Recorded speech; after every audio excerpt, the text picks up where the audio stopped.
thank you so much for coming over. If you can just sort of introduce yourself, what do you do? Who are you? My name is Emma Tang. I am a first year here at NYU, and I run the Instagram account intersectional.abc, and I also do a lot of other community organizing work. What does intersectionality mean to you? Intersectional to me, it kind of means advocating for all of your identities and how they kind of intersect. And so like for me, I'm American, but I'm also Taiwanese. And so that's kind of an intersection. And like my parents are immigrants, so I'm a first generation. And like that's another intersection to consider, and kind of how all of your identities make up one person and how we are not like one issue people or one identity people. The second part of your Instagram handle is ABC. And so sometimes you sort of identify yourself as Taiwanese Americans, other time Chinese, sometimes Asian American.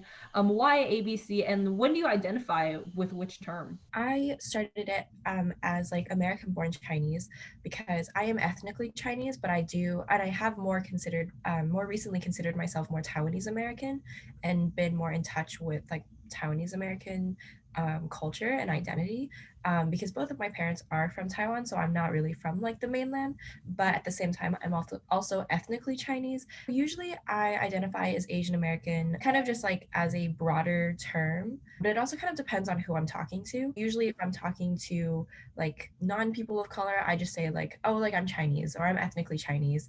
If I'm talking to Chinese people, I say I'm Taiwanese American.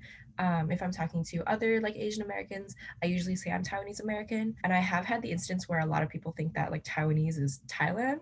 And so I usually have to like, I've had to specify a couple times that like I'm not actually Thai, I'm Taiwanese from I Taiwan. was wondering if you could maybe add a little bit more insight for why you decided to create at intersectionality.abc. It started after the 2016 election. So in early 2017, I decided that I wanted a place to talk about how I felt in this new political world that we were entering into.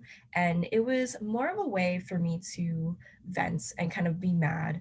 But as the account grew, my responsibility grew to educate other people.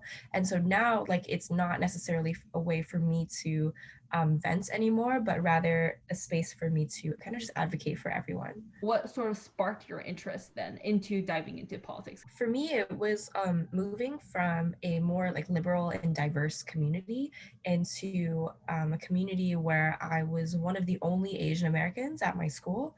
I remember like having to almost like justify my culture a lot and justify my identity, and to be suddenly in a space where I have to kind of be on the defensive all the time and facing like a lot of racist attacks, verbal attacks mainly, and kind of just like all of these new things that I hadn't really thought of, and then realizing that I was not the only person who felt this way about my identity was very validating. Do you have any thoughts on the model minority myth? Yes. Yeah.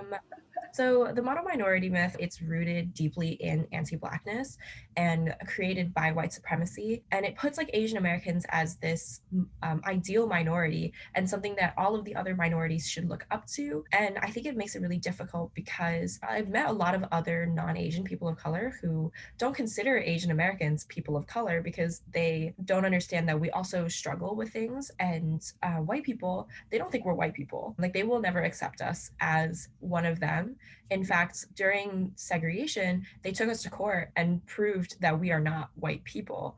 And so I think that's like all very interesting and very important to understand like the history of immigration as well. In the 60s, when the big immigration boom happened, in order for you to be able to come to this country, you had to like contribute something to this country, which meant that a lot of businessmen and lawyers and doctors and all of these people who are wealthy and had high degrees from all around Asia were coming in. And so now a lot of people see Asian Americans as kind of like that ideal minority because we started from nothing and now we are like the best minority or whatever. But what they fail to realize is that even though technically on average we make more money than white people.